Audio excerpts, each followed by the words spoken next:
all the MTech and faculty member of JC Bose University of Science and Technology.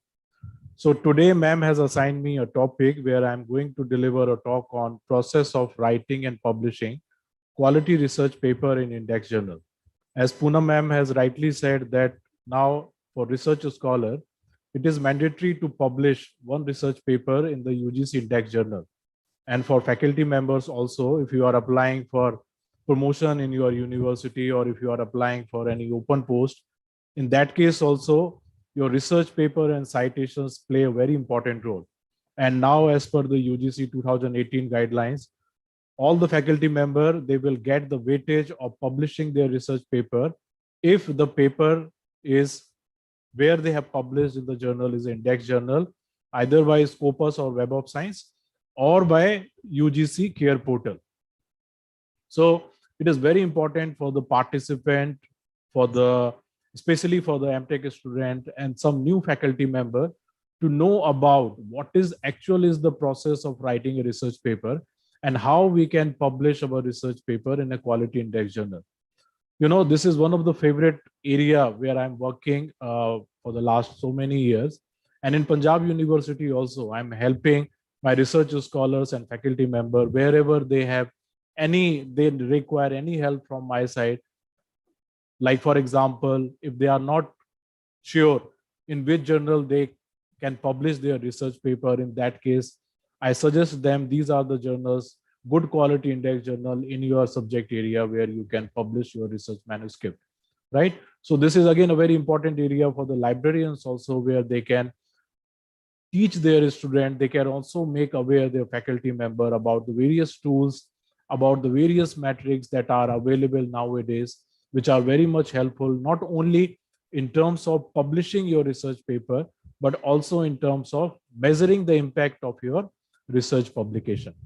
Right. So with these words, I'm going to start my presentation. So let me share my screen with all of you. Just a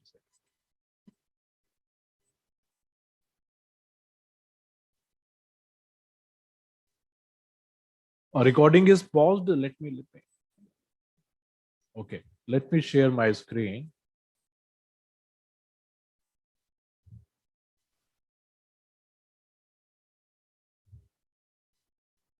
So the screen is visible? Yes, sir, it is visible. Okay. Okay.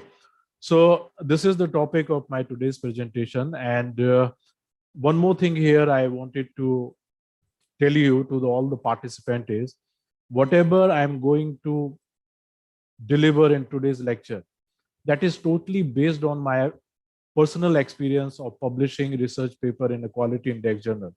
So this is a Scopus profile, and you can see that out of 30 or 35 papers, till now I have published 12 papers which are Scopus Index journals, right?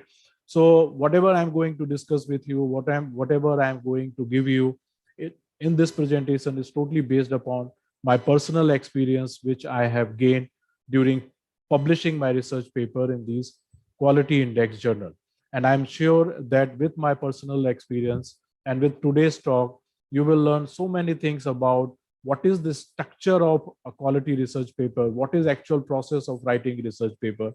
And once you written your research paper, what are the tools available which can help you in terms of identifying the right journal for your research paper. So talking about the agenda of today's presentation, I will discuss in brief about what is basically a scientific journal, where India is standing as far as scientific publications are concerned, what is the process of writing and publishing an article in a quality Index Journal, and how articles reviewed.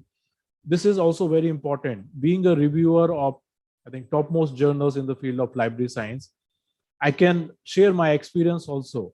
Like when editor, they send research papers to the reviewer, what are the parameters, what are the criteria on which your paper is basically evaluated by the reviewer. And based on these parameters, reviewers, either they accept your paper or they reject your paper.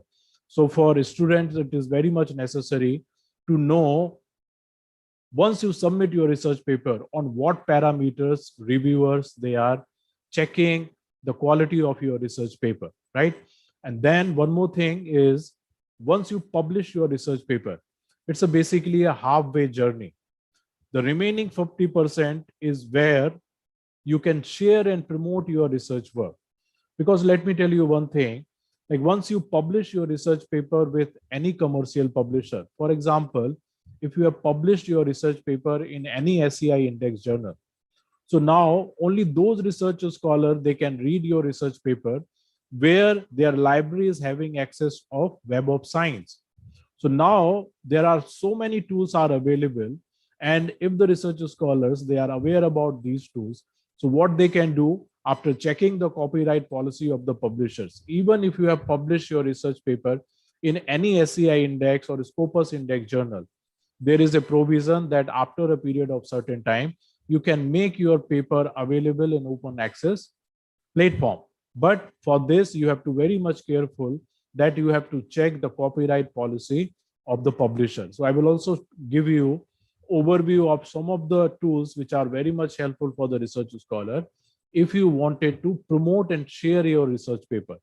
And there is very one authentic website is available which will tell you whether publisher is allowing you to make your research paper available through any open access platform or not, because it is very much important. I have seen that many research scholars, without checking the copyright policies, they are just uploading their research paper on ResearchGate or academia.edu or any other open access platform. That is ethically wrong, and that is basically a violation of copyright. So you should be very much careful before making your research paper accessible through any open access platform. And then once you publish your research paper, once you share and promoted your research, then the next thing is how we can measure the impact of scientific research.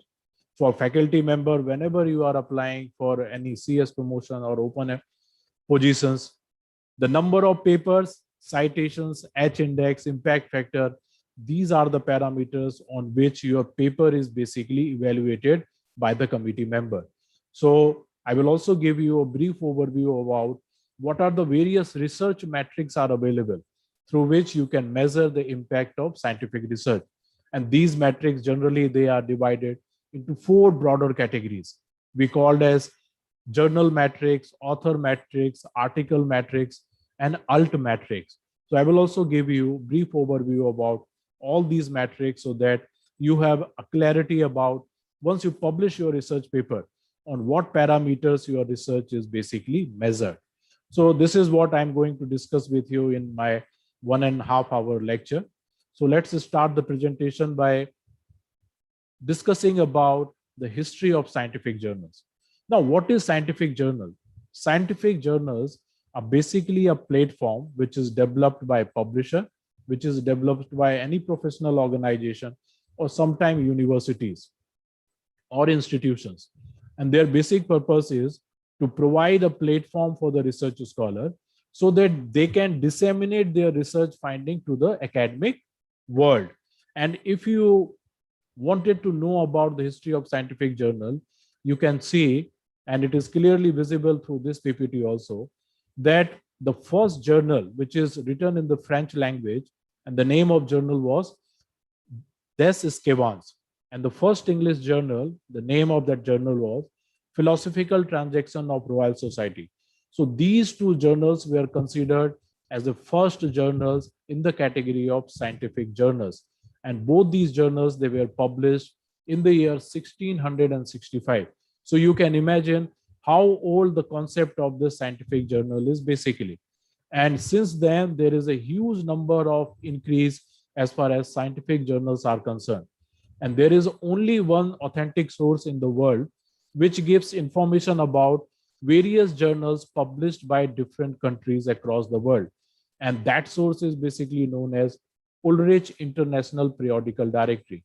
And as per the data released by this periodical directory in the year 2019, there are more than 246,000 journals are published by the different countries throughout the world. And there is very interesting and important study which was conducted by Outsell, where this scientist has estimated the total market size of STM publication, and he estimated that the total market size of these commercial publisher, and that was in the year 2017, is 25.7 billion. So you just imagine how big this publication industry is. And if you just think how they are making the money. Hello, I'm audible, ma'am? Sir, yes, sir, audible. Okay, so if you just think about the commercial aspect or the revenue they are generating while publishing your research paper. So their simple commercial funda is they are taking the research paper from the researcher free of cost, because it is a mandatory for the research scholar in every country that you have to publish your research paper in a good quality index journal. So the publishers, they are making the advantage of this policies, which is, almost all the countries, almost all the organizations, they are following. So what they are doing, they are taking your hardcore research free of cost from you.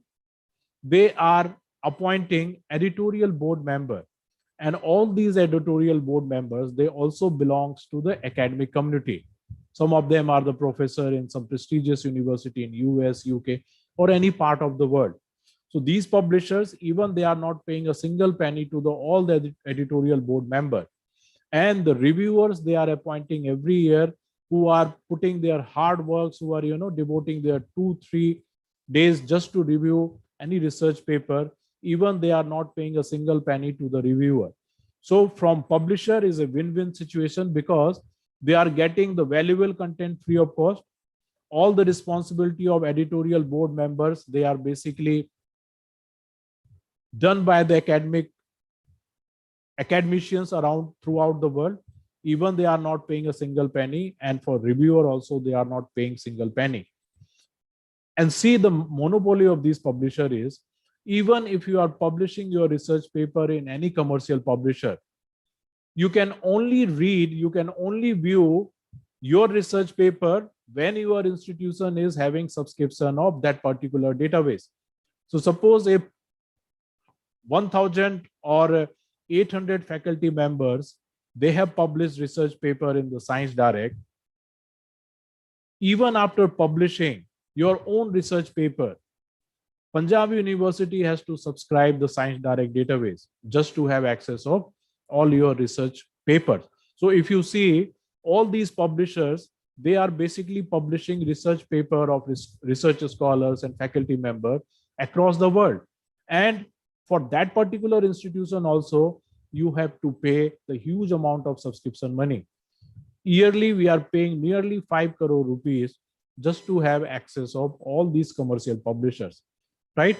That is why if you see in the Western countries, there is a moment, many professors and many institutions, they have started where they are encouraging the young researcher, they are encouraging the faculty member, instead of publishing your research paper in these commercial publishers, try to publish your research paper in open access journals. But again, sometimes there is a quality concern is basically sometimes raised by the academic community about the open access journal, right? So we are not going to discuss about all these aspects, but here what I just try to bring to your knowledge is, this is a very interesting study, and whenever you have got some free time, you just go to the Google and just type the Outsell study. So here you will know all these interesting fact about how the publishers, they are making huge amount of money just to publish your research paper, right? So if one more thing which is very much important for the research scholar is to distinguish between a national and international journal. Merely writing international word in any journal does not say that that journal is basically international journal. So we should be very much careful. We should have a clear idea about how we can distinguish national journal with international journal. So these are some of the basic criteria through which you can easily categorize, you can easily distinguish between any national or international journal. So if you wanted to publish your research paper with any journal, the first criteria which you can apply is you just go to the editorial board member list. And if you see that the editorial board members, they are from different countries, that means that journal is basically international journal. And another criteria you can apply is just try to see the list of contributors. If the papers are published from different part of the world in that particular journal, suppose there is one research scholar from Bangladesh, there is one research scholar from Australia, there is one research scholar from some other country. If they are publishing their research paper in that particular journal, that means that journal we can say it's an international journal. Majority, there's another criteria through which you can distinguish whether any journal is international or national is you just see the circulation of that particular journal. Suppose if any journal is subscribed by the libraries from different part of the world, that means that particular journal is an international journal. And if any journal is indexed by various indexing databases like Scopus, Science, Web of Science, or any other citation database, that means that particular journal, we can say, comes under the category of international journal. And just reverse to all this, you can easily say that that particular journal is a national journal. So suppose if editorial board member, they consist of academician from one country, if all the contributors, they are contributing their research paper from only one country, and if the circulation of that particular journal is limited to that particular country only, so on basis of these criteria we can say that particular journal is a national journal. So these are the criteria through which you can easily distinguish between national and international journal. uh,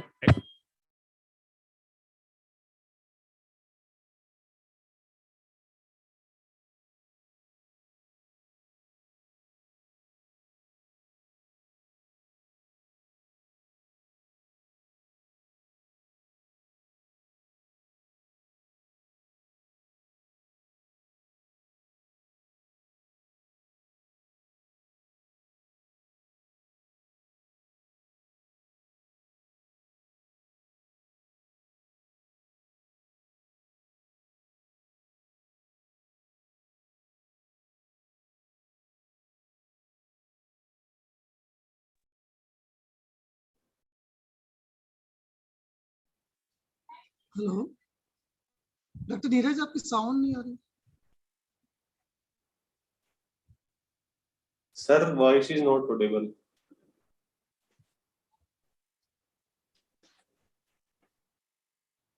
hello doctor Neeraj your voice is not Audible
I think sir is disconnected. हाँ actually वहां पर light चली गई है university में जहाँ library में है वो तो 2 मिनट थोड़ा वेट कर लीजिए वो जनरेटर स्टार्ट करवा रहे हैं Okay, sir. हाँ।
Hello.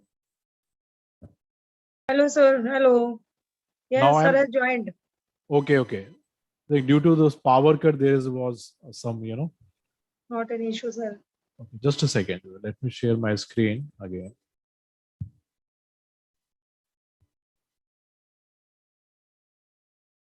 Ma'am, it's saying host disable the participant screen sharing. Can you allow me to? Yes, yes, sir. Yes, sir.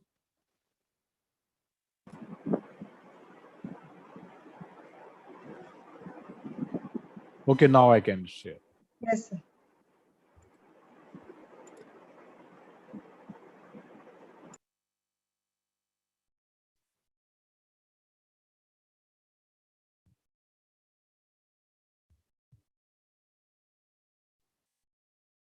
You can see, ma'am, this is screen. Yes, sir. It is visible. Okay, Yes. okay. So sorry for the inconvenience. I was discussing about, I think again there is some, okay. Ma'am, I am audible? Are audible. Yes. Okay. So I was discussing about how you can distinguish between a national or international journal, right? So these are some of the criterias which are very much helpful for the research scholar to easily distinguish between whether any journal is an international or national journal. So if the editorial board member, they are from different countries, that means that journal is international journal. If the contributor of research paper in that particular journal are from different part of the world, suppose some research scholar from India has published one research paper, some research scholar from Pakistan, Bangladesh, Australia, or any other country, that means the list of contributors, they are from different part of the world. That is again one of the criteria through which you can easily identify that that journal is a international journal. Another criteria is the circulation of that particular journal.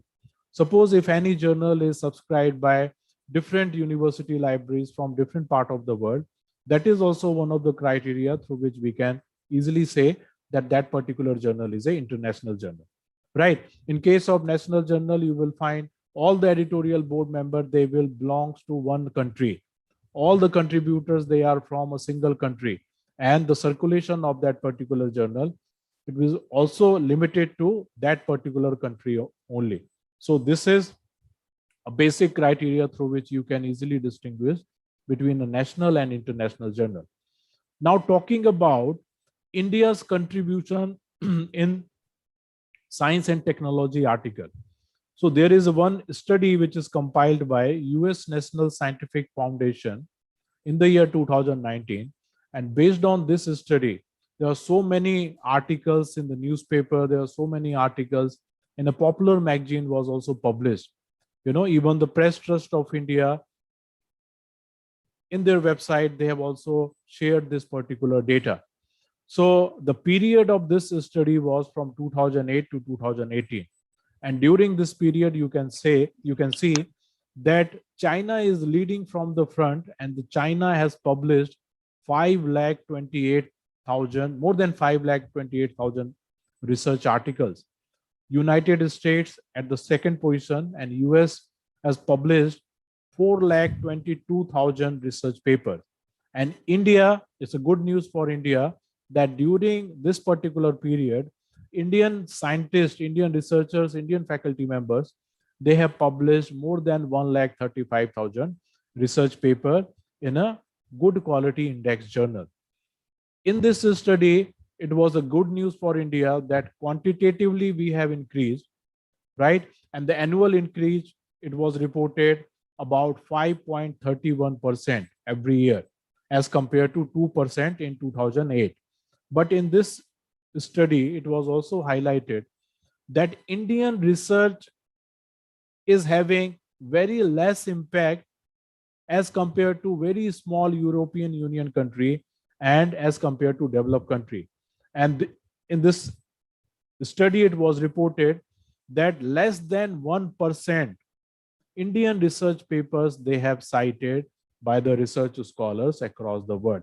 So Quantitatively, it's a good news for India, but qualitatively, if you see Indian research, they are having less than 1% of citations, right? In this study, it was also reported that high impact factor journals, they accept less than 10% of the articles submitted to them. That means 90% of the research paper submitted in high impact factor journals, they got rejected, right? So I've also mentioned the source, and if you simply Google about this study, you will find the complete studies available through various websites where all these data they have mentioned in this particular report. Now, the thing is, what is the right process of writing a quality research manuscript? So for all the MTech student, for the newly recruited faculty member, it is very much necessary to know what is the right process of writing a quality research paper. And that you can start with selecting a right topic for your research. I would like to tell you here, you always select only those topics in which you are genuinely interested. Sometimes the students, they go to the faculty member or they go to their research supervisor and they ask their supervisor to give some topic on which they can do PhD or they can write research paper.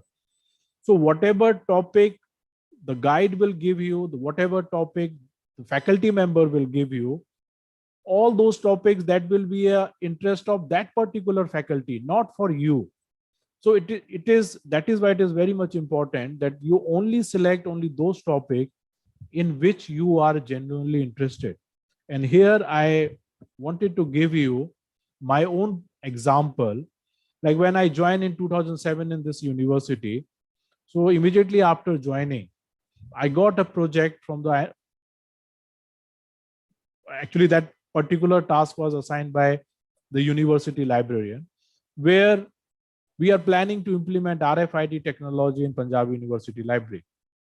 So librarian sir has given me responsibility that you make a project on this particular area and you submit to different funding agencies.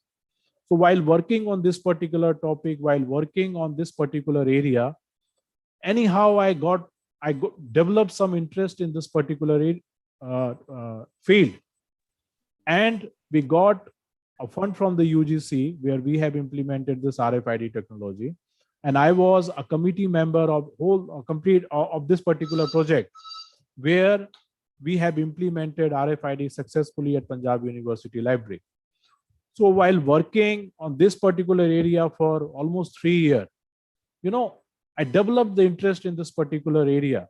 At that time only I have decided that I will pursue my research in this particular area, where I will try to identify the libraries which have implemented RFID, what type of problems they have faced, what type of benefits they have realized after implementing RFID, and is it worth spending huge amount of money in terms of implementing this technology in the library. Because I was having interest in this particular area, that is why I have submitted my PhD thesis within 4 years, and based on this particular topic I have authored one book and I have published 7 or 8 research paper. That all was possible because I was having interest in this particular area when I was doing my PhD. So that is why I always tell research scholars that you only select those topics in which you are genuinely interested or in which you are having some passion to work on that particular area, right? And once you will select the topic, next thing is researching the literature. Now, again, there is a difference between search and research. Research is basically a careful and detailed study into a specific problem, concern, or issue using the scientific method. And whenever you are looking for some journal type of information, whenever you are using any search engine where you wanted to search any journal type of information, that is called search. But whenever you are doing careful and detailed study into a specific problem, that is called basically a research. And what is research? Research means when you research what is already searched. And why we are doing literature search? Because these searches will give you about some knowledge on that particular area, right? It will also provide you foundation on that particular topic. And while doing the literature search, you can easily identify the research gap, because whenever you are doing research or whenever you are writing research paper, it is very much important to identify the research gap and justify your study. That is only possible when you are doing literature search on that particular topic. And again, I've seen that most of the students, sometimes the research scholars, they also don't know how to search information effectively, right? For PhD student also, I have seen that suppose if there is a one topic where you are working and the title of that particular area is to what extent has means and theory been applied to affect consumer health behavior. Suppose this is the topic on which you have to do literature search. So generally the researcher, they what they do, they simply copy the complete title and just paste it on Google or any search engine or any library subscribed database. If you are searching like this, I'm 100% sure that you will find very irrelevant articles while doing your literature search. So that is why it is very much important for the researcher to know the concept of search strategy. And what is search strategy? It is basically a strategy how to search effective information. So suppose in this case, if you are just copying the complete title and pasting on Google or any search engine, definitely you will get many irrelevant articles. So how to formulate a good search strategy? The first step is identify the significant keyword in that particular title. And if you see carefully in this complete title, there is only two significant keywords, and these are means and theory and consumer health behavior. So first step is you identify the significant keyword, and the next thing is you just write down all the possible synonyms of that particular keyword.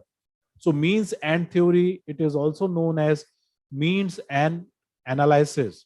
Consumer health behavior, it is also known as nutrition, diet. So you can consult any authentic thesaurus or dictionary, and you just try to write down all the possible synonyms of your significant keyword. Once you will identify all the possible synonyms, the next thing is using the Boolean operator, because these operator will help you in terms of connecting all the possible keywords. And there are different functions of the Boolean operator, and these Boolean operators, they are known as and, or, and not. So whenever you are applying or operator, that means you are broadening your search.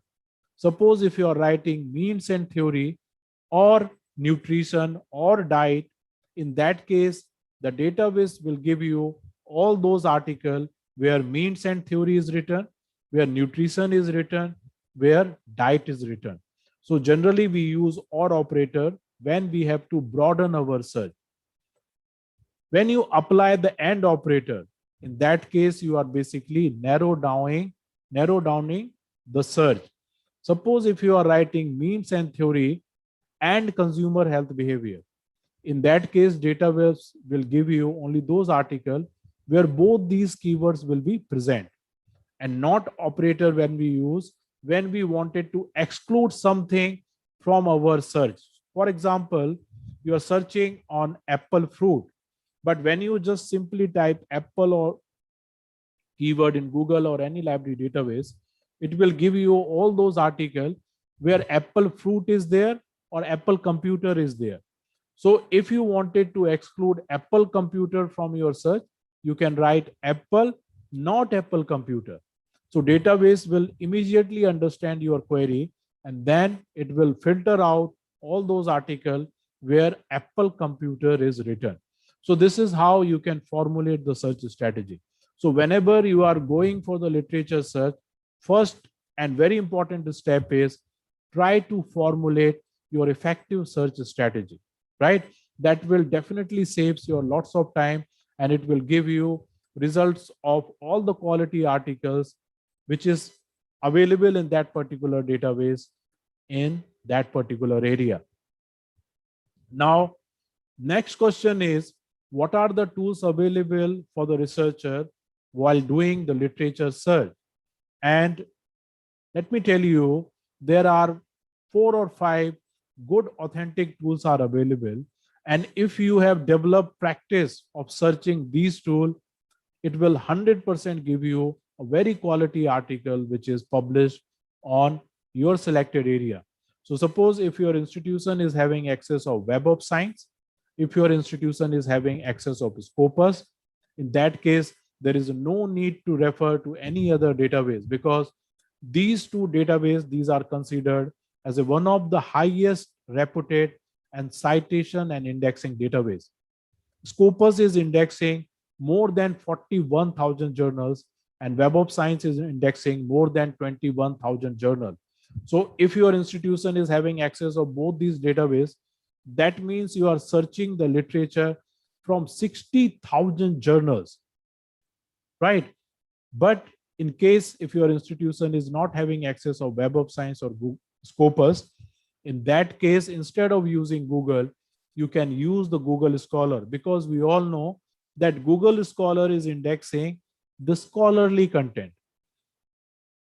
Another database which is very much important for the researcher is called Oyster.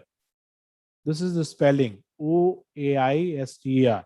And if you simply Google this keyword, it will take you to the home page of this particular database. It's open access database. And suppose if you are working on any area like artificial intelligence, Internet of Things, or any computer area or any other area, you just enter the keyword and the database will give you list of all the articles which are indexed in this particular database. And 90% of content you will find which is available on open access database, right? PubMed, we all know it's a very reputed indexing database in the field of medical sciences. So suppose if you are conducting any research in any medical science field, in that case, it is always recommended to use PubMed, because it's one of the topmost indexing database in the field of medical sciences. Similar like Google Scholar, Microsoft has also developed academic search engine, which is known as Microsoft Academic. And millions of articles you will find that is available on open access platform. So whatever article you will search in Microsoft Academic or Base, all those articles will be freely accessible. That means you can easily download, you can easily print out all these articles. And for this, your institution does not require to pay a single penny to any publishers, because Oyster, PubMed, Base, and Microsoft Academic, these are free databases which any research scholar they can access from any part of the world. So once you are done with doing the literature search, the first thing while writing your research paper you can do is writing the introduction part of your research paper. Sometime I have seen for research scholar, when you say that you have to write the introduction, they write history lesson. History lesson means they will write 3 or 4 pages just to introduce that particular topic to your reader. So first thing is very much clear that whenever you are writing introduction part, you can maximum write in 1 page or half page. And why it is necessary to write introduction of your research paper? Introduction means you are introducing that particular topic to your reader. Suppose I am writing a research paper on RFID. So first thing I have to write in my research paper is what is RFID? I have to write brief history about the RFID, the possible areas where RFID is basically used, and how effectively RFID is being used in different sectors. So all these things you can write while writing the introduction of your research paper. And while writing the introduction, you can take help of some of the standard sources from where you can take definitions, from where you can take notions, and any other important which is very much required just to introducing your topic, right? You can also create some context and background. You can always tell your readers your plan of your research. You can write down your rationale, you can write down your objectives and hypotheses. So generally in the introduction part, all these things you should cover while writing the introduction of your research paper. Very important thing of your research paper, which is basically a part of introduction, is writing the objective of your research paper. So why we write objective of our research paper? Because objective gives direction to the paper and it helps to avoid any diversion from the topic. Suppose you have selected 4 or 5 objectives for your research paper. That means you will always focus, you will always write your research paper, keeping in mind all these 4 objectives. And for your readers' point of view, who are reading your research paper, it will also give them a direction and it will also give them a clear-cut idea that under these objectives, this research paper was written. If you don't have any objective of your research paper, you will find there will be so much diversion of your research paper, right? So objective is very much necessary from the researcher scholar point of view also, because you have to give direction of your research paper. And from readers point of view also, if you have clearly written the objectives, it will help them in terms of understanding your research paper, right? So there should be one main objective and underline one main objective. You can write 5 or 6 sub-objectives. This is the screenshot of one of the Scopus Index paper. And here you can see that this author has written 4 or 5 objectives of this particular research, right? So while writing the introduction part, it is very much necessary to write the objectives. And if in your study there are some hypotheses which you have developed, that you can also write, which you have to prove or disprove later on. The next component of your research paper is writing the literature review, right? I have already explained you what are the tools available through which you can search the relevant article which are related to your field. But again, it is very difficult for the researcher to identify 4 or 5 research papers out of the 100 or more than 100 research papers which you have downloaded or which you have referred while writing your research paper. So while writing the literature review part, you only select those articles which is directly related to your research problem, which is directly related to your research objectives, right? And while writing the literature review part, you always very, very careful that you are not completely copying the abstract, because I have seen many research scholars, what they do, they simply copy the abstract part of that particular research, and yet they just simply write down the abstract while changing, while doing the minor changes in the literature review part. If you are doing so, and when you will check the plagiarism of your research paper, I would like to say here that introduction and literature review part is the part where always the plagiarism is on a higher side. So that is why it is always recommendable that whenever you are writing the literature review, try to write in your own word. That is called paraphrasing. And when you are doing paraphrasing, you always keep in your mind that you are taking the objective of that particular paper, you are taking the methodology, you are taking the findings and conclusion of that paper. This is how we can write the literature review. And whenever you are taking something as it is, because sometimes some authors had reported some finding. In that case, we can't make any changes in that particular portion. So whenever you are taking something as it is from the already published paper, you can always put that particular sentence or paragraph in a quotation, in a double quotation, and you can give footnote at the end of that particular sentence. This is the way through which you can avoid the plagiarism. So writing a literature review is very, very important, because in my upcoming slide, I will tell you that when the reviewer, they review your paper, they always see whether that particular researcher has incorporated relevant article in the literature review part or not, and how he or she has correlated their research findings with the existing literature.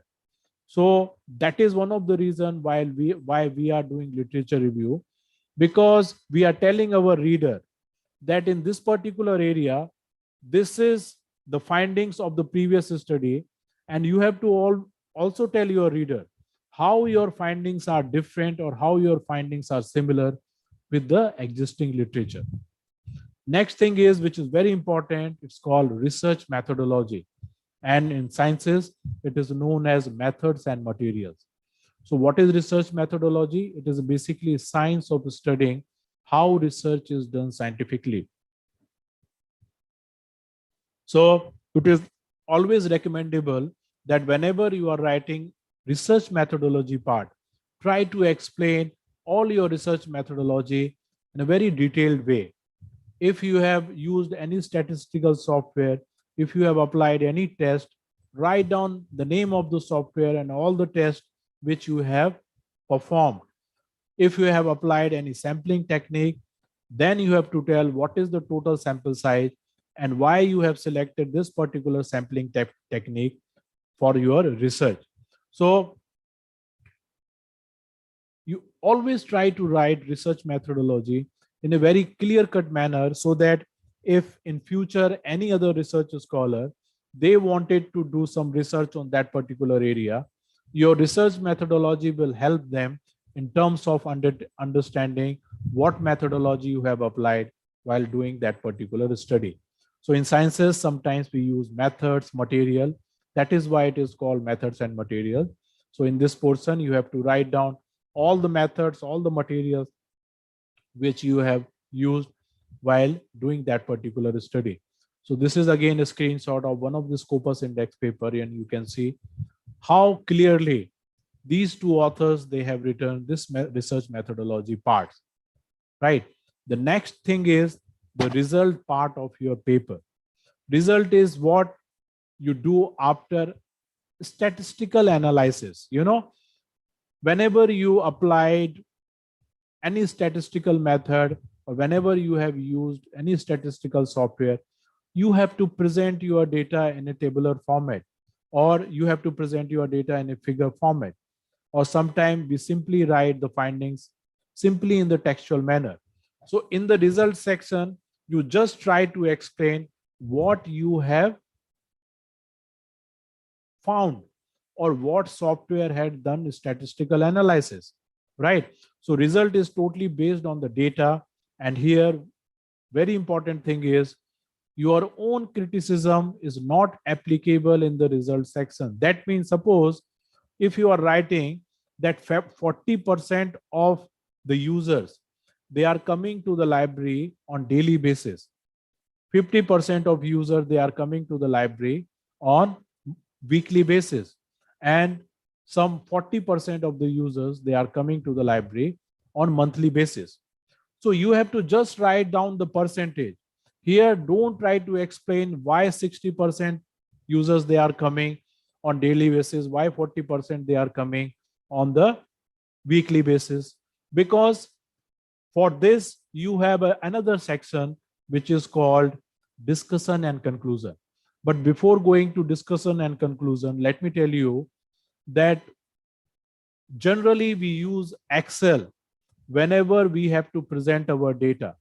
And Excel has an inbuilt feature where we can present our data in a tabular or any graphical or any chart format. But now there are many sophisticated tools are available, which is called data visualization tool. And these tools are very, very helpful in terms of, you know, presenting your data in a more attractive way. These type of graph you will not find in MS Excel, but these all type of graph and figure you will find if you are using any data visualization tool. This is one of the data visualization tools. It's called answerminer.com.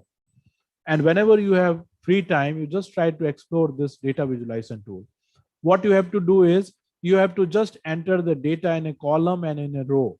So depending upon the data, these AI-based tool will suggest you what will be the right diagram, what will be the right figure for this particular data. And sometime if you wanted to, make a very good impression amongst the editor and the reviewer, they also see how beautifully you have presented your data. If you are simply presenting your data in a tabular format, that will not make a very good impression. So you can always use these data visualization tools in terms of presenting your data. Next part is discussion and conclusion. Discussion is an area where you can put your own thought in terms of describing the result. You can always relate your finding with the existing literature which you have written in the literature review part. Sometime, you have to always tell your researcher, you have to always tell your reader how your study is different with the existing literature. And in the conclusion part, you can basically summarize your research, which is expected to be critically extracted from the result and discussion section. And here in the conclusion part, you have to also write down the further area of research, right? You can always tell the upcoming researcher that in this particular area, these are the another area where you can pursue your research, right? So if you summarize between result, discussion, and conclusion, result where you simply present your data, discussion, you try to give your own thought while explaining the data, and in the discussion part, you always correlate your data with the existing literature, and in the conclusion, you restate the main point in a new concise way that you wanted to tell your reader, right? So this is the overall structure of any research paper. And then once you will write your research paper, then you can decide what will be the right title for your research paper, because title and abstract, they are very incredibly important component of a manuscript, as they are the first element a journal editor see. So you always frame a title which can summarize the main theme of your article and reflect your contribution to the theory. So don't write the title at the beginning of your research paper. Always write title once you are done with writing your research paper. And then the next part is writing the abstract.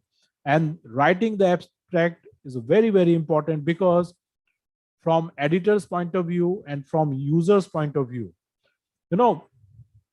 if we are doing the literature search based on the title and abstract, we decide which article we have to download or which article we don't want to read. So the same thing apply in your case also. That is why whenever you are writing the abstract, this is one of the best way of writing the abstract of your research paper.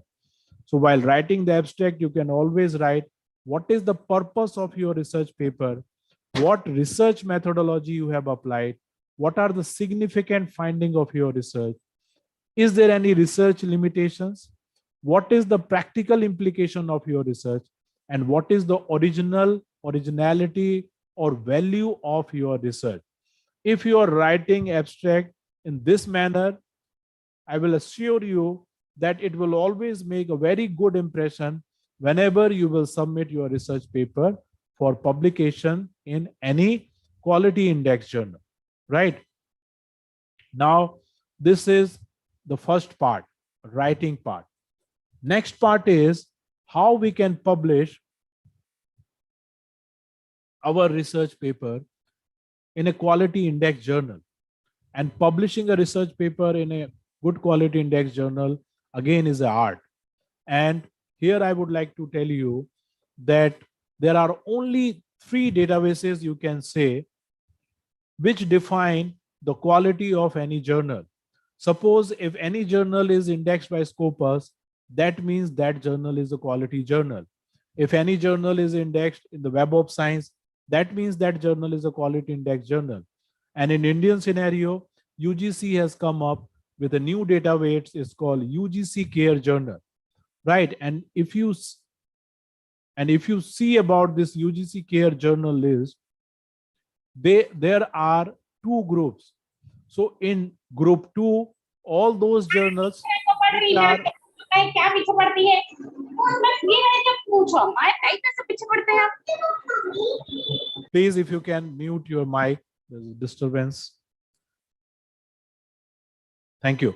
So if you log into the UGC Care portal, you will see that UGC has grouped all the quality journals into two different groups. So in group 2, all those journals which are indexed by Web of Science and Scopus, they are by default part of UGC Care group 2 category of journals.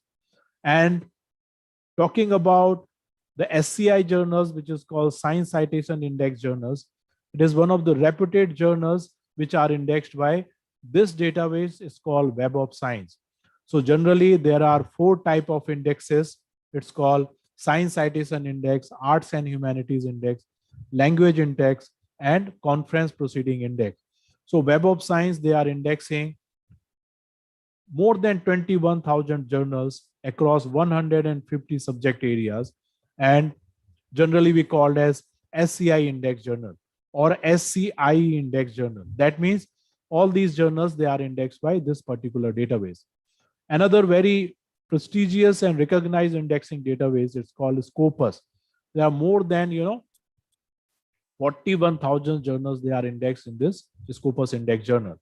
And this is the link. Even you can visit the link of Scopus and Web of Science journals if you have created your login in the UGC Care portal, right? So this is the screenshot of UGC Care portal. And if you are new to this portal, first you have to register yourself. And once you are registered with this portal, you can log into this portal. And here you can see in the group 2 journals, all those journals which are indexed by Scopus and Web of Science, they are part of group 2 journal. And in group 1 journals, you will find many Indians and other journals which are not indexed by these two databases.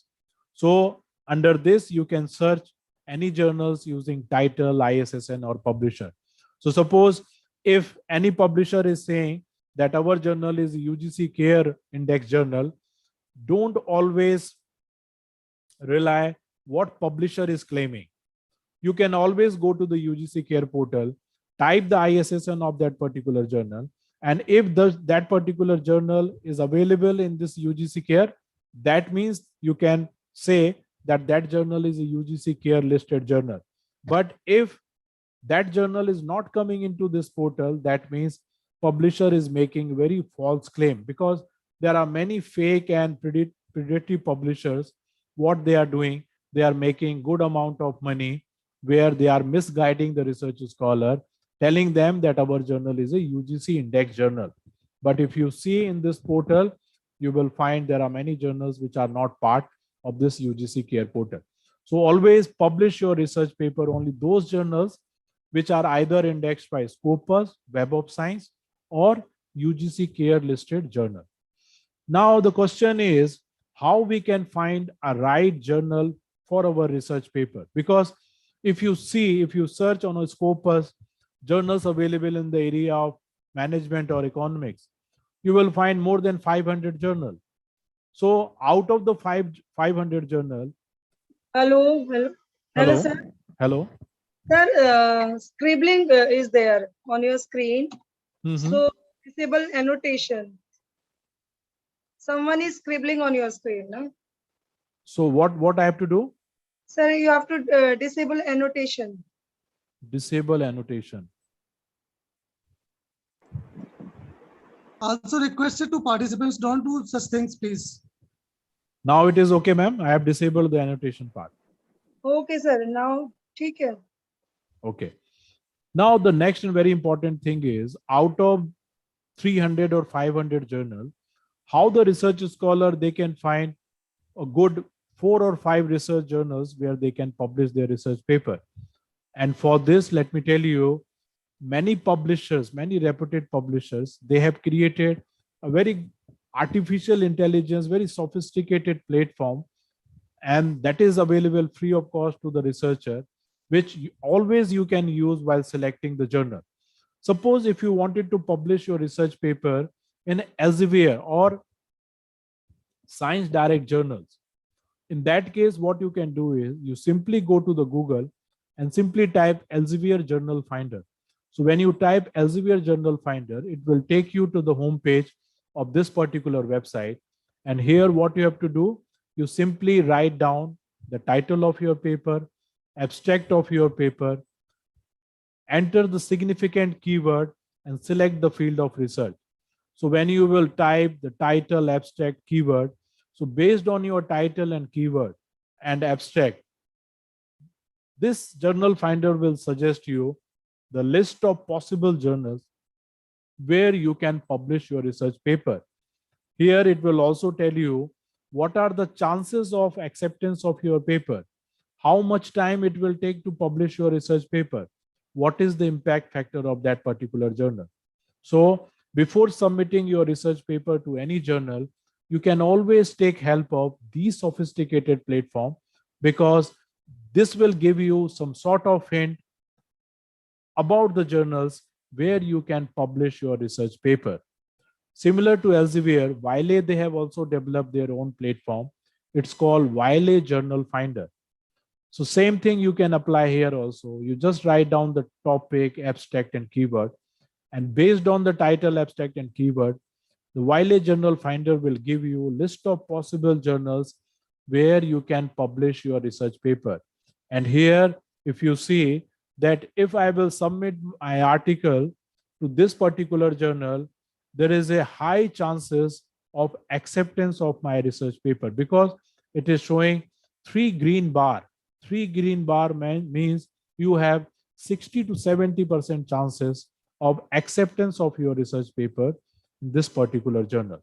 Similarly, Springer, they have also developed a tool which is called Springer Journal Suggester. And many good publishers like Sage, Oxford University Press, and many other publishers, they have also developed some platform, such type of platform, where they are very much helpful for the research scholar in terms of selecting the right journal for their paper. If you are not specific to any journal, like you don't want to publish your research paper only with Elsevier or only with the Wiley, but you wanted to know what other journals are available in your particular area where you can publish your research paper. In that case, you can use this website. It's called Edange, and Edange is indexing more than 28,000 journals. So same thing you have to apply here, and based on your abstract and title, it will give you a list of all the possible journals where you can publish your research paper, right? EndNote match generally. The previous slide. Hello, Anji sir, previous slide. previous slide. Yes sir, जो इससे पहले आपने दिखाया था, इससे पहले, yes, back to, This one. इससे भी पीछे वाली sir. Yes sir, this one. No, next sir. Next, this one. Yes sir, yes sir, yes sir. This. So this is again a very important website for the researcher in terms of identifying the right journal for your research paper, right? And then EndNote. Generally, EndNote we use as a reference management software. But here I would like to say that EndNote is having a feature where it can also tell you what are the journals available in your subject area where you can publish your research paper and what are the chances of acceptance of your research paper. So all these tools, they are very much helpful for the research scholar in terms of finding the right journal for your research paper. Why it is important to find the right journal? Suppose if you have selected a wrong journal, in that case, the editor, the reviewer, they will take sometime 3 to 4 months, and even after taking 3 to 4 months, they can simply write that your research paper does not fall under the aims and objective of our journal. So in this case, you will definitely, lose these precious 3 and 4 months. So that is why I always tell researchers that before selecting the journal, you try to explore all these platforms, you all try to explore all these tools, so that when you submit your research paper to your first preferred journals, there should be 100% probability that it will be published in that particular journal. So if you are using these tools, you will definitely save your precious time. Sometimes, faculty members, they are in a hurry. Suppose your next promotion is due after 4 months. And at that time, you have realized, like, I have to publish 1 or 2 research paper. And in this crucial period, if you are just randomly selecting the journal, and if you are submitting your research paper to these journal, in that case, definitely, you are losing very important, precious your time. So it is always advisable to use all these platforms, which is freely accessible, which is freely available for the research scholar for selecting the right journal. The next thing is, once you will select the right journal for your research paper, suppose you wanted to publish your research paper in an IEEE proceeding, so, or in an IEEE journal. So IEEE, they have clearly mentioned in their website that if you wanted to publish your research paper, you have to arrange your research paper in a specific layout. That is called a template, right? And there are a study which is clearly mentioned that 50% of the research paper, they got immediate rejection from the editor. The reason is that particular research paper is not typed in that particular template which publisher has recommended, right? So that is why very important software is called LaTeX. Even I am using this software, and the beauty of this software is, if you know the simple coding while writing your research paper using LaTeX, you simply write your research paper. This software will take care about formatting all your research paper. Like if you're writing your research paper and you wanted to create a table of content, list of figure, list of tables, you have to arrange your citation according to APA or any citation style. All things this software will do. And suppose if you wanted to publish your research paper with Elsevier or Springer publisher, you select the publisher template and your research paper will automatically arrange according to that particular publisher's template style. So if you're using this software, you will save your lots of time, your lots of effort while arranging or while formatting your research paper according to that particular publisher's template. So again, it's a free software. Lots of YouTube videos are available. And for engineering and technological, student, it is very easy to understand about this particular software, right? The next thing is, specifically for the Indian contributors, there is always an impression amongst the Elsevier or high reputed publishers that the Indian contributors, they are not good in English language. That is why sometimes they ask you to submit a letter from the English professor that your paper is written in a good English language and there is no grammatical mistakes. But there are very good tools are available which are very much helpful for the researcher if you wanted to improve the language of your research paper. These are Hemingway Editor, Grammarly, After the Deadlines, and there are few other tools are also available. I'm not saying that they will make your paper 100%,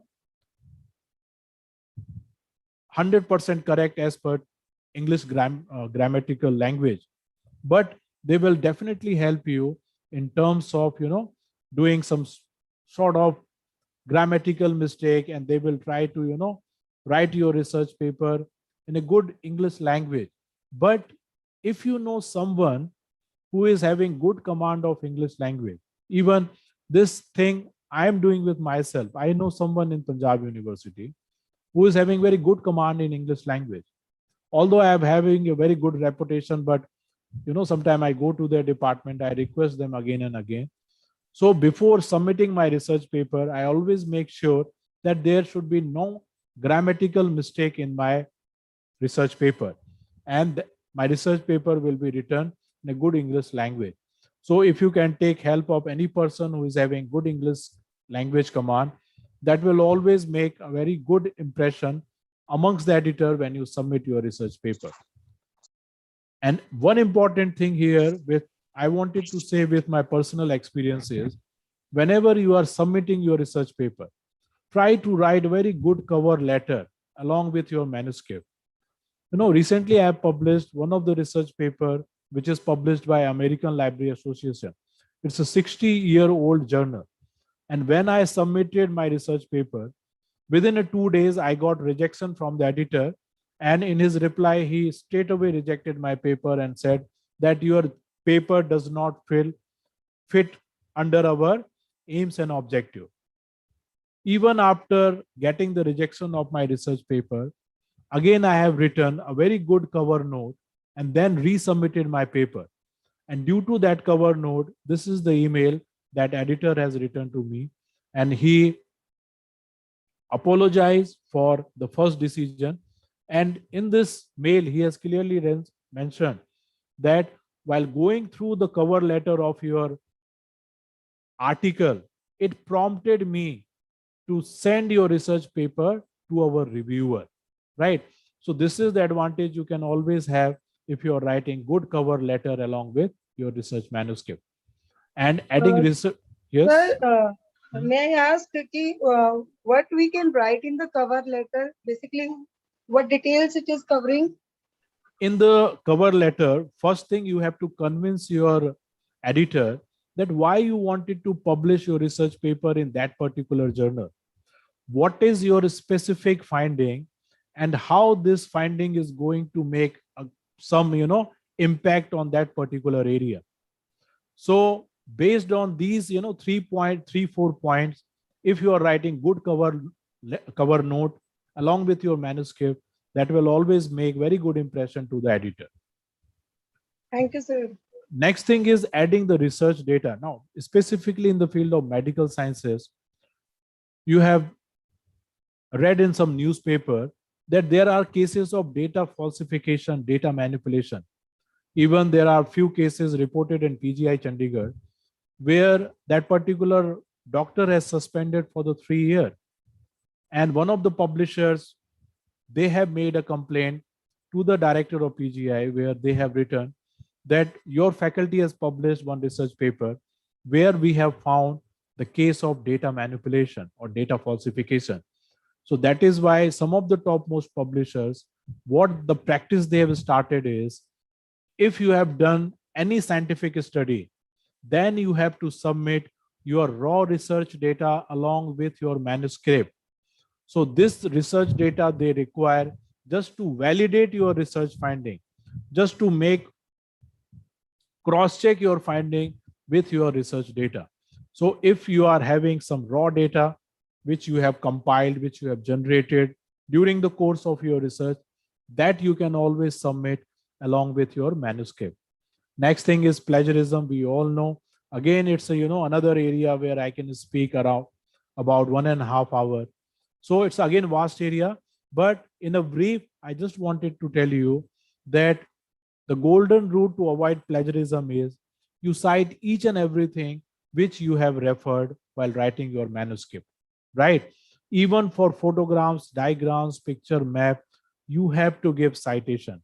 And whenever you are taking something as it is, in that case, always give footnote at the end of that particular paragraph. So whenever you are giving footnote, that means you are telling your reader that this portion of your work is not your, this is written by someone else, and this is the link of that particular source, right? So even the UGC, they have notified a plagiarism policy. I think that is available on UGC website. So I'm not going to discuss this thing. Okay, the next and very important area is how your article reviewed. And this I can say with my personal experience. right? So again, there are three type of review: single blind review, double blind review, open review. Mostly the good publishers, they are following blind peer review system, where author and the reviewer both are anonymous to each other. That means reviewer, they don't know who is the author of this paper, and author does not know who is the reviewer of your paper, right? So this is a peer review system with mostly publishers they are following. So if you can see from this slide, when your paper is referred to the reviewer, first thing they see is what is the originality of your research paper. The next thing is what is the relationship of your paper with the existing literature. Have you written the research methodology clearly? How you have presented your result? Is there any implication of your research? What is the communication part? And based on these common 5 or 6 parameters, reviewer either they accept your paper, they reject your paper, they recommend for major revision, or they recommend for the minor revision. And one more thing here I would like to say is, whenever you receive the comment from the reviewer, you always try to read these comments twice and thrice. This is an example of one of my research paper, and here you can see that within this paragraph, the reviewer has raised certain objections, and I have to justify each and every comment. So when I will submit the final draft, the reviewer will say, okay, whatever thing we have asked for this particular paper, author has completed all this review process. So it is very much important to read the reviewer's comment, and you can always, reply in each and every comment, so that the reviewer, they got satisfied that, okay, whatever thing you have asked, you have done all things in your research paper. Okay, so now talking about the predatory publishers, right? We all know there are many journals. Even there was one story which was published by Indian Express newspaper, where they have reported that there's a one publishing house which is based at the Bangalore, and their office is situated in a very small room. And from that particular room, they are publishing 50 journals, and some of the journals, they are indexed by Scopus also.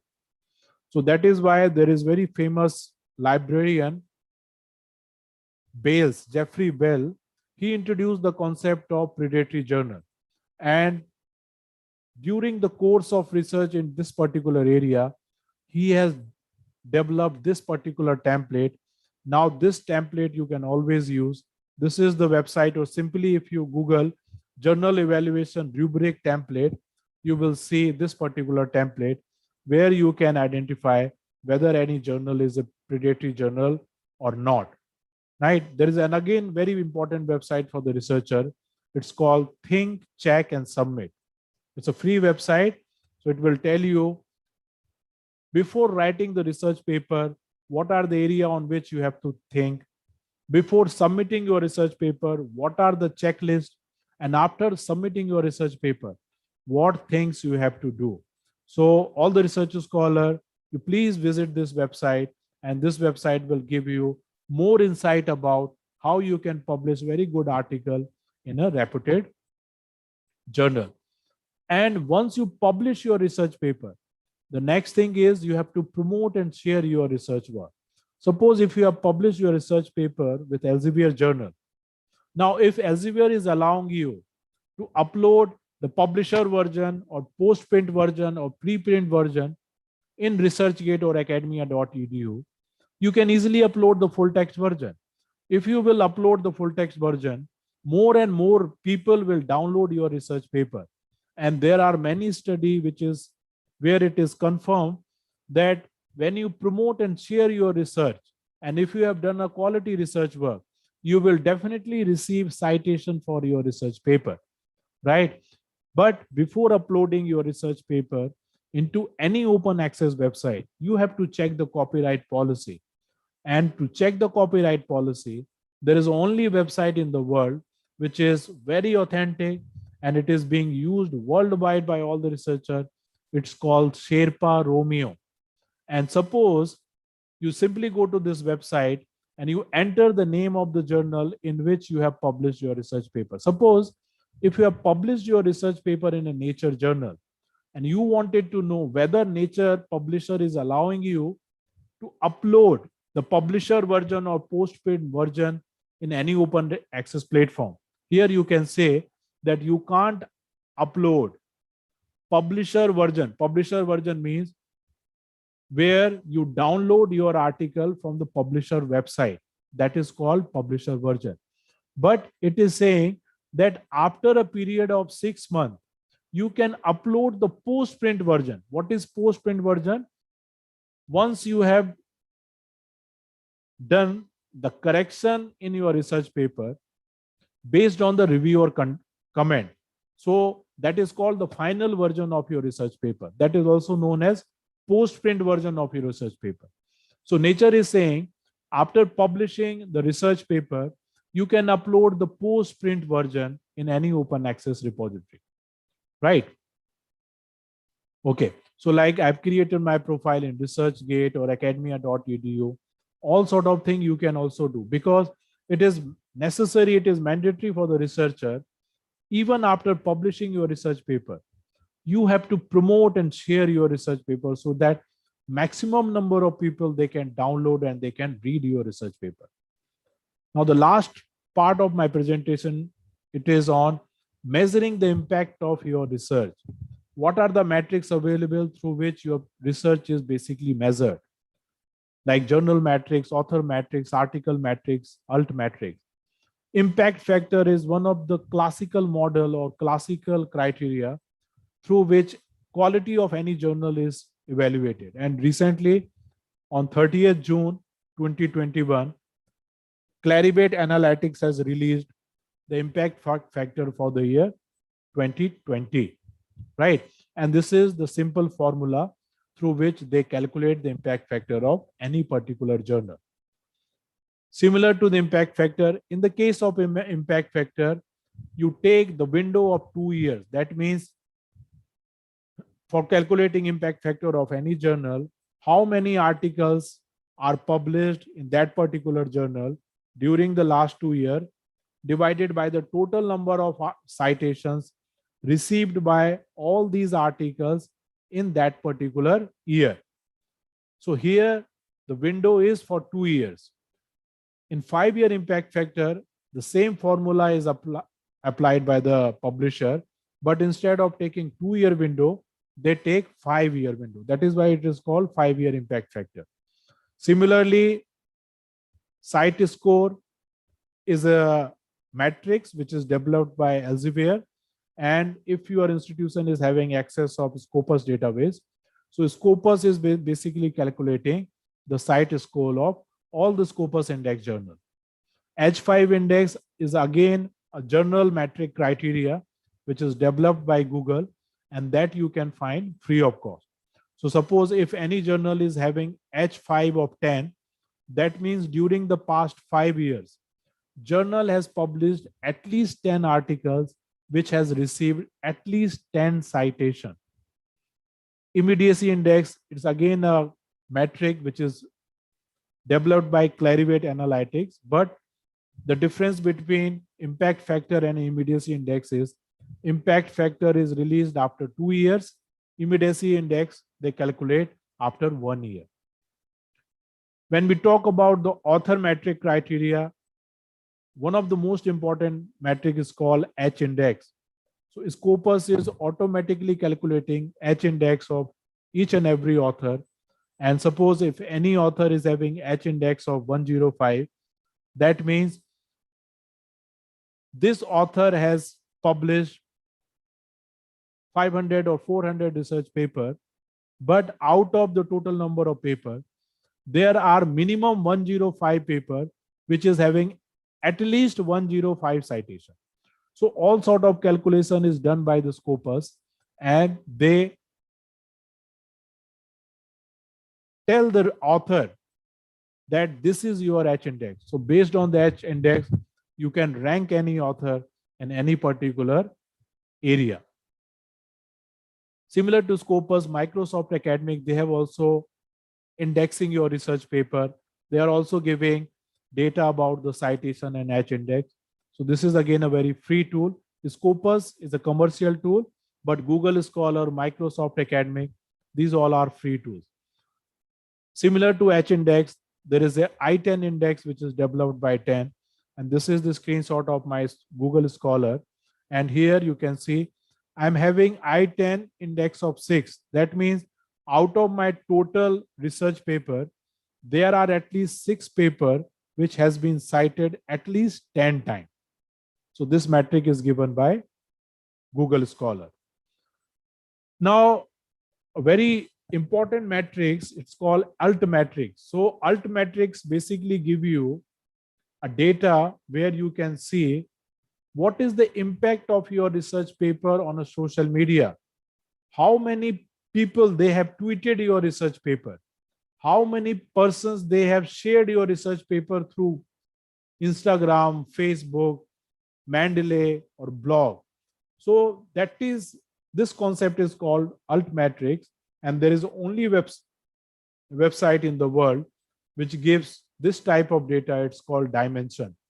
So suppose if you have published your research paper in good quality journals, you go to this website, enter the title of your research paper, and if there will be any Altmetric score, this website will give you, right? So through this, you can easily see what is the impact of your research on a social media.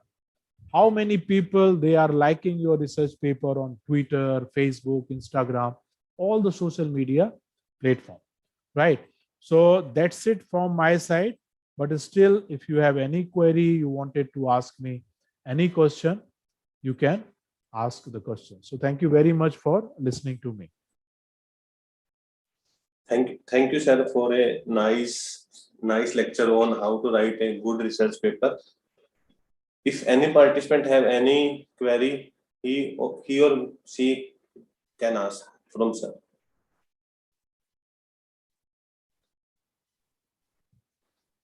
Participants, please mute yourself and ask questions.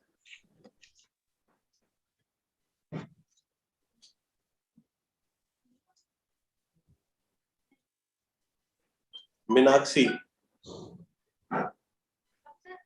you can ask.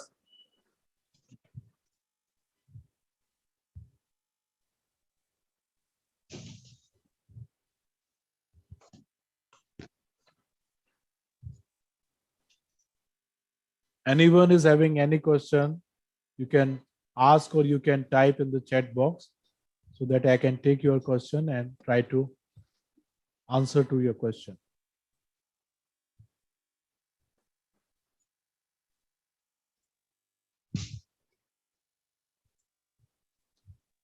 Sir, it seems no question from participant side. Hello. Hello. Hello. Sir, I would like to ask a question. Yes, sir. What are the limitation of impact factor?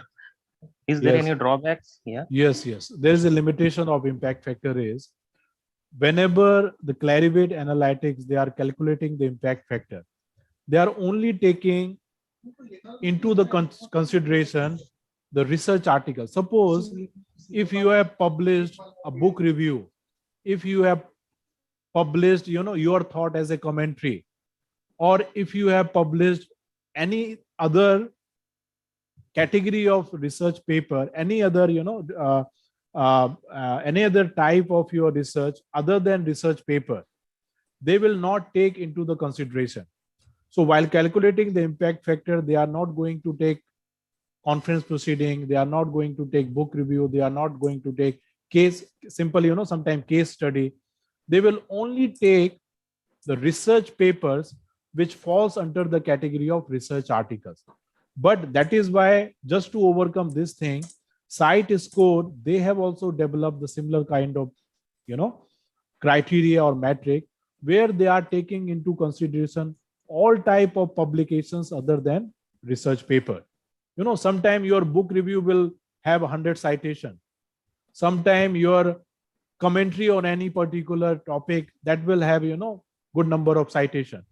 But while calculating the impact factor, they will not take consideration into such type of research publications. So this is one of the limitation of impact factor. Thank you, sir. Thank you.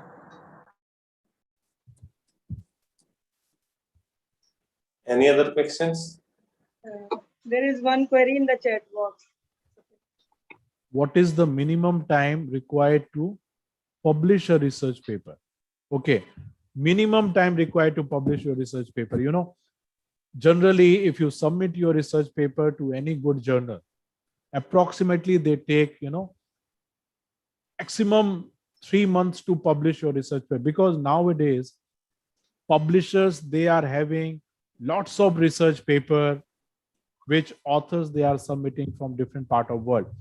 Now, if you see in Indian scenario for research scholar and faculty member, it is mandated to publish your research paper only in the UGC care list journal. So now all the journals, they are having 100 articles pending queue, 200 article pending queue. So in such scenario, is vary from publisher to publisher, journal to journal. As such, there is no minimum period which I can say, but on an average, it take approximately 3 months to publish your research paper. Sir, there is one question. Why UGC is not considering ESCI journal papers? Actually, I'm not sure whether you have logged into the UGC Care portal or not. If you search the name of ESCI journal in the search box, you will never find that particular journal. But if any journal, ESCI journal, is indexed by Web of Science or Scopus, in that case, there is no need to search that particular journal in a UGC Care list journal, because all these journals, they are by default part of UGC category 2 journal. So you first make sure whether that journal is indexed by Scopus or Web of Science or not. And I am sure that these prestigious publishers, maximum time the Scopus and Web of Science, they index these journals. There is one more query from Manju. Manju. Yes, how it is somewhere. Ma'am, can you please read the Yes, question? sir. Sir, I have a question. She has written, what we should do if we didn't get any update about our paper submission acceptance or rejection? Okay, now in that case, most of the publishers, they have developed their platform where the researcher, they can create their account and they can submit that paper. So most of the publishers, time to time, they are also telling the status of your paper, whether your paper is lying with the editor, whether your paper is lying with the reviewer. So, and if there is a rejection from the editor or reviewer, you will automatically get an email. So talking about good quality journals, good quality publishers, there is a online tracking system they have already developed, and that is very helpful for the researcher just to know the status of your paper. But still, after submitting your paper, you are not getting any response from the editor. In that case, always you can write an email to the editor and you can check what is the status of your paper. Sir, one more question from Tanuja Garg. Yes, sir. One more question from Tanuja Garg. Okay. How many objectives are required for writing a synopsis after primary objectives? Okay, there is no, clear-cut rule for this, like how many objectives you can take. But in general, if you see, if you take too many objectives, that will always give you, diversion for your writing your synopsis or thesis. So generally in practice, it is saying that there should be one main objective and underlying one main objective. You can write down 4 or 5 or 6 sub-objective. So in practice, I can say that generally 5 or 6 objective you can take, but sometimes, it's vary from your research area to some other research area. Thank you, sir. Sir, one more question from Manju Dubey. How to avoid falling prey to predictory journals? Yes, this is very important for the researcher, because let me tell you, even I have seen many faculty members from different colleges, they are getting an invitation email from the publisher that our journal is listed in UGC Care, and if you will pay 2,000, 5,000 rupees, we will publish your paper. And from publisher point of view, when they visit to that particular journal website, it's very difficult to say that that journal is not part of UGC Care journal. But whatever tricks I have just explained to you, if you are not cross-checking what publisher is claiming with the UGC Care portal, in that case, definitely you will publish your journal in the predatory journal. And the criteria which I have already explained to you, which is available in the journal rubric form, right? During my presentation, I have discussed about Jeffrey Bell. If you simply write the Jeffrey Bell list of predatory journals, he has created a website where he has just listed down all the fake publishers and the journals. So you should be very much careful. Like suppose if you have selected any journal, your first approach will be just go to the website and just check whether that journal is featured in that particular list or not. And if you will find the same journal in that particular list, don't ever try to publish your research paper in that particular journal. Sir, one more question from Anand Kumar. Yes. Can we submit a manuscript in different 2 or more journal at same time? No. I think this is very, very relevant question you have asked. And I just forget to tell to all the participants during my presentation is, it is ethically, it's a very, very wrong practice. And if you will submit your research manuscript at the same time to 2 or 3 journals, and you will receive the acceptance from all these 3 journals, you will be in serious trouble. Because I have seen in my university also, there was one case which is reported by some faculty member, where the same article is published in 2 journals. And for that particular faculty member, Vice Chancellor has constituted a committee, and then committee, after for apologizing letter and all these things, first they have directed that faculty member, you first withdraw your research paper from one of the journal and give in writing that this practice you will not follow in future, otherwise university will take serious action against you. So don't try to do this thing, because ethically it is totally wrong. So you always submit research paper to only one journal, and after receiving the rejection from that particular editor, in that case also only you can submit your paper to another journal. But don't ever try to submit your research paper at the same time to 2 or 3 different journals. Sir, one more question from Manju Dubey. Yes. Why it happened that Indian journals in UGC Care list do not consider many paper for publication in their volume? It is not the case with the foreign journals. No, you can't say like Indian journals, they are very rigid in terms of publishing very less number of paper as compared to foreign journals, because it's depend upon the policy of the publisher. So general practice is, if you wanted to publish your research paper in UGC Care list journal, and if you identified 10 journals, your approach should be, you first select you first submit your research paper to those journal which is having frequency of publishing article on monthly basis. Suppose if you have selected the journal which is publishing only 2 issue in a year, in that case you have to wait for months and months to publish your paper. So first approach will be, select the journal which is having frequency monthly basis, then you can go with the journal which is having frequency of quarterly basis. So if you will submit your paper to the journal which is publishing article on monthly basis, there is always a high chance your paper will be published. But it's vary from publisher to publisher, and you can't say that Indian journals are publishing less number of paper as compared to foreign journals, right? Okay, thank you, sir. If any participants have any question, he or she may ask from sir directly.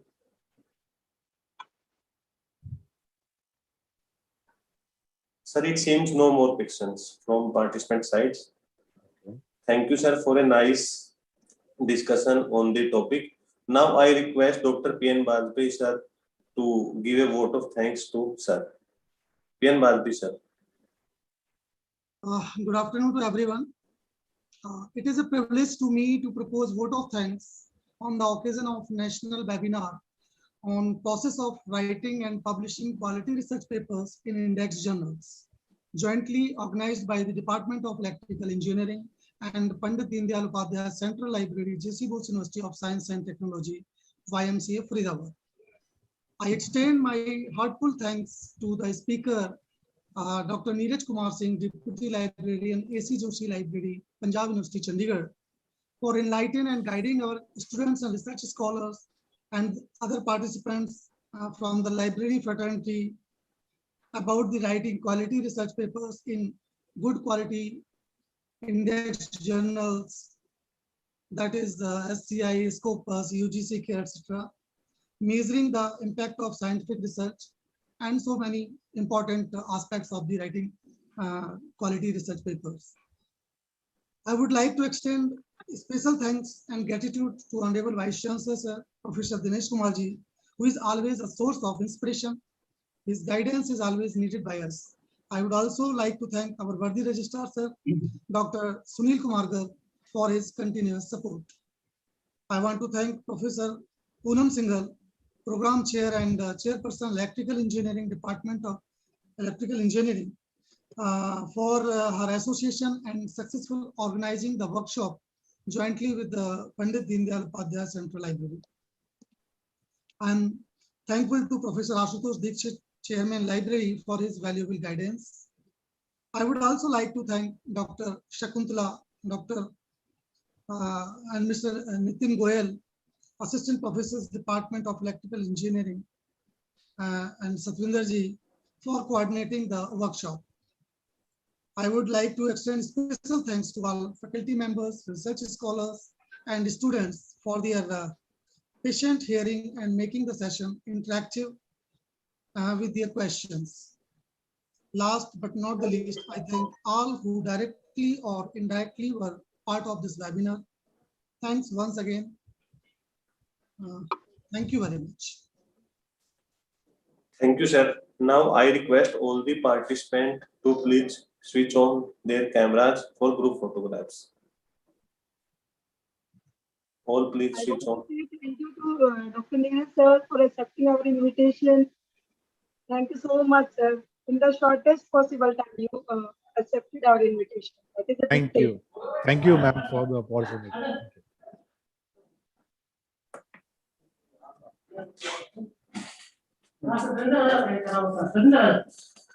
Two minutes, sir.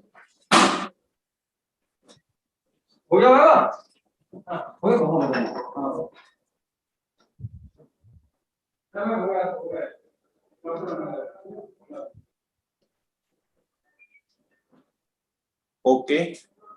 Now we will proceed for Rashtragan. I request all the participants to please stand up for the Rashtragan.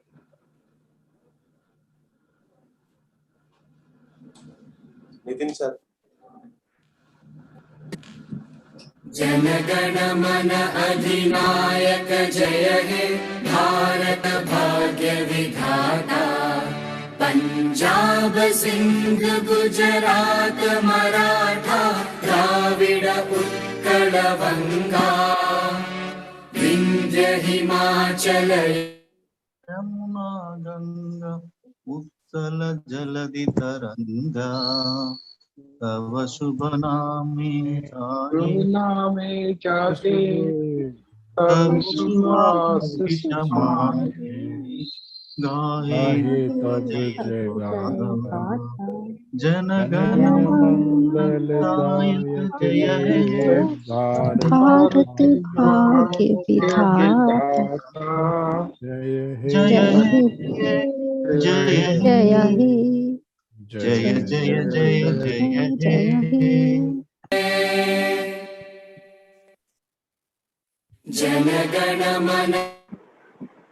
Okay, thank you all. I thank you to Dr. Neeraj Kumar sir and other coordinators and all the participants to participate in a well-phased manner in this webinar. Thank you all.